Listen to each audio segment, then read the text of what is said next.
Alright, can you guys hear me? I think it's working. Alright, so I grew up a long ways away from here, all the way in the northwest country of Idaho. But one thing I was very fortunate enough to learn at a young age was how I could use giant swim baits like this one into my arsenal.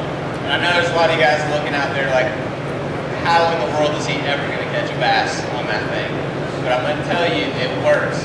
And I'll give you a couple reasons why. I'll show you why it works. But what I learned is that when I'm going around the country fishing for a living, when I have to catch bass to pay the bills, I need to catch the biggest fish possible, right?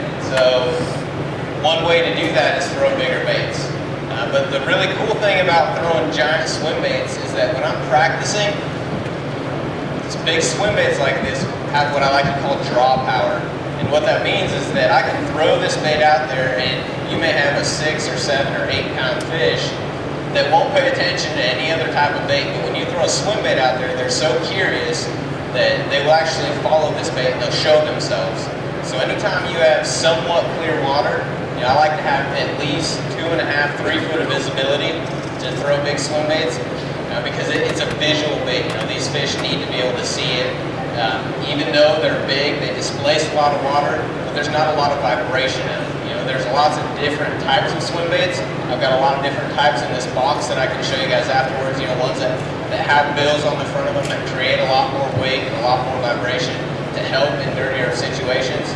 But probably one of the newer types of swim baits on the market, and probably my favorite right now, became fairly addicted, you can say, to throwing these type of baits, is what I like to call a 2-piece bait or a glide bait. And I'll show you guys the reason for that. I call it a 2-piece bait simply because it has one joint and it has 2 hinges, 2 pieces in the body, so it's just easy, a 2-piece bait.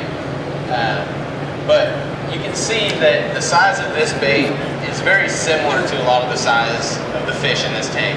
Right? So you'd think that they would want to run from this bait.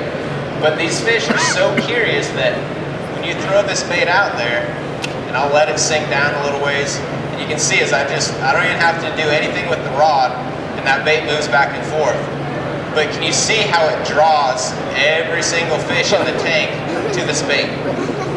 Even though they may not be able to get this bait in their mouth because they're not very big, a larger fish will be able to get this bait in their mouth. But you can see what I'm talking about with that draw power. So when I'm in a tournament situation and I'm looking for those larger than average fish, and I don't necessarily want to catch them because I don't want to catch them in practice because then it's harder to catch them during the tournament.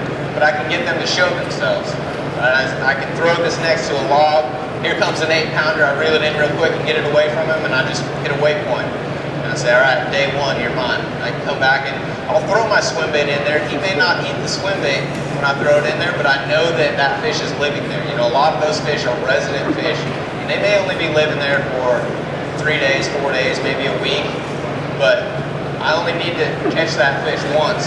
And so I know she's living next to that dock, and I can roll up there with the swim bait, and she may show herself a little bit, and I'll pull back, and then I can flip a jig in there, or I can throw some sort of sinking bait in there, a more finesse presentation to catch them. But one of the coolest things is that when you have, and I've seen it happen time and time again at home, where early in the spring, you'll pull up and there'll be, you can look underneath the dock, you get a good sunny day, and you look under there and there's a bunch of fish laying up underneath the dock, and they get right underneath the dock. I mean, look at that. They don't even care that I'm standing here right over top of them because they're so curious that they want to just check it out. And you can see that I brought nearly, I can't see with the bubbles down there, but it looks to me like I brought almost every single fish down to this end of the tank. So another key thing, I talked about the visibility. You want 2.5, 3 foot of visibility. The best time to throw a swim bait, my favorite conditions is sunny, partly cloudy skies.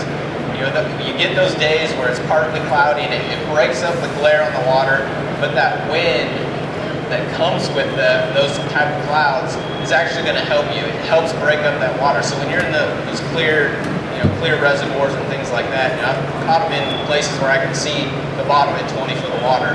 But you have to have that wind, or else what happens is they just follow the bait.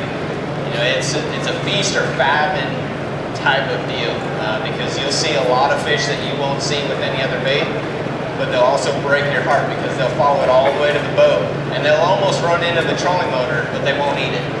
You know, and it's those windy conditions that help break up the water and make them more willing to bite, I guess. Decide, do I eat or do I not eat? It's like Shakespeare. And so most of the time, they will actually eat because, again, like I said, they're opportunities.